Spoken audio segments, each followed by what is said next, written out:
Number 4 is the Florida Gators, with DJ Lagway entering his second year as Florida's starting quarterback. He's a top 10 quarterback in the country right now, in my opinion. He might have more arm talent than anyone else in college football as well. The number 1 quarterback coming out of high school in last year's class, led the Power 4 with an 8.8% big-time throw rate, and the 3rd best deep passing grade in the country last year with a 95.6 grade on 20-plus yard throws. Behind him, you acquired a Louisville transfer in Harrison Bailey, who actually a long time ago was the number 4 quarterback coming out of high school. Never really lived up to the hype during his career, I believe, at Tennessee and then at Louisville. But he actually started last year in the bowl game for Louisville with Tyler Shuck sitting out of it. He had a 78.4 PFF grade in that bowl game. So pretty solid backup there in Harrison Bailey. Also bring back Clay Millen for another year as probably the 3rd string quarterback. He was 8th among all quarterbacks in the country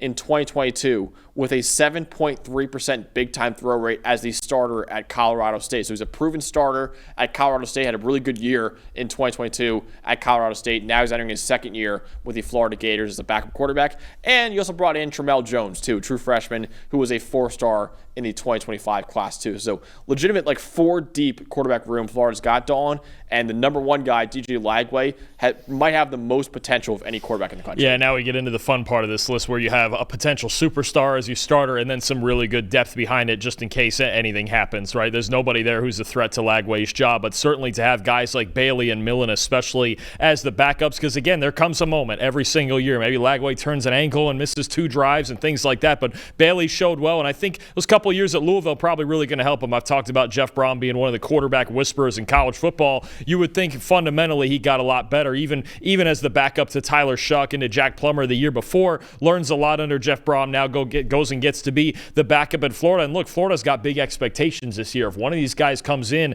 there's going to be an expectation that they can still find a way to succeed, stay in the SEC race, stay in the playoff race. But this is really, again, this is about Lagway. The depth behind it is fantastic, but Lagway and the potential that he has and what he could be and what he's expected to be as a former number 1 recruit, that's carrying most of this, and then some really good depth behind it is what gets him into the top 4. And they lost that game against Georgia because Lagway got hurt. They might have won that game against Georgia. They lost because Lagway gets hurt, and then the backup quarterback wasn't very good. I forgot who it was for them. I think it was like a walk-on, right, against Georgia? I gotta find the name, but yeah, it was. I can't remember, but I'll find it. But I think weren't they even down to? Well, they were really down to a 3rd stringer because Graham Mertz was also hurt, so it was really a 3rd stringer. Man, I can't think of it right now. I'm looking up right now, but they were winning that game, and then Lagway goes down with the injury. Aiden Warner. That's it. Aiden Warner. That game was tied with 5 minutes left. Yeah, and he went 7 for 22 in that game. Right. If Lagway continues in that game, or maybe even if they had Mertz still healthy, right, they might have won that game with Graham Mertz in there. So I think I don't want to say lesson learned because he had the depth with Mertz and Lagway there. Billy Napier did, and just fell apart on him all in one game. But exactly, there comes a moment, right, where you need that depth to come through for you. They were tied with Georgia with 5 minutes to go. Just didn't happen, right, with that 3rd stringer. So this is exactly why you build quarterback depth, because something's going to happen at some point in the season. Yeah. And that's the exact situation where you go, hey, we need you to get through. We saw the year before, right, with Florida State. Should have been in the playoff, but you beat Florida with your backup. You beat Louisville with your 3rd stringer to win the ACC title. It's the exact example you talk about of at some point something's going to happen, even to a superstar like DJ Lagway or all the other guys we're talking about. Florida clearly is taking that lesson to heart. And you mentioned they were tied with 5 minutes left. They were legitimate. He got hurt early in that game. So, if they're tied with 5 minutes left, that means that they still played really well. They probably would have won that game against Georgia with DJ Lagway, and probably Georgia would not be playing in the college football playoff if they won that game too. So, depth is really important in Florida. Definitely improve the depth there. Getting a guy like Harrison Bailey, bringing back Clay Millen for another year, and bringing in Tramel Jones, a 4-star quarterback in the 2025 class. So, number 4 is Florida.